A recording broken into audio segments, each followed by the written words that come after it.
So these are all the accessories that come up with this machine. That's the accessory box where most of the things are kept.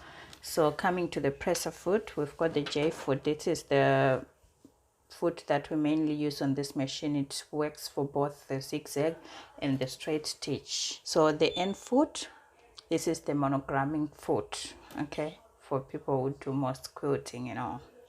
Then G foot is the overcasting foot. This one is the zipper foot, and it comes with the R foot, okay. This one's used for the blind stitch. When you're doing blind stitching on your sewing machine, then you use this one. It's quite good. And these three here, 1 2 3, are all screw drivers for the machine. Buttonhole sewing foot, this one here is the button fitting foot, okay, for the button itself. And these two are spool covers, so it depends with the size of the thread spool you are using. You choose the specific cover for it. So there are 3 spool covers. One of it is on my machine already, okay. So this one here is the horizontal spool pin. You attach it at the bobbin place there.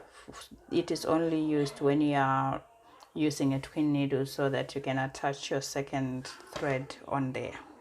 And these two are spare bobbins for the machine. Here I'm sure everyone knows it is the foot controller for the machine. And this at the right, it's another handy accessory which comes with this machine, which is a knee lifter. This will help you to lift the presser foot up when you are sewing, okay.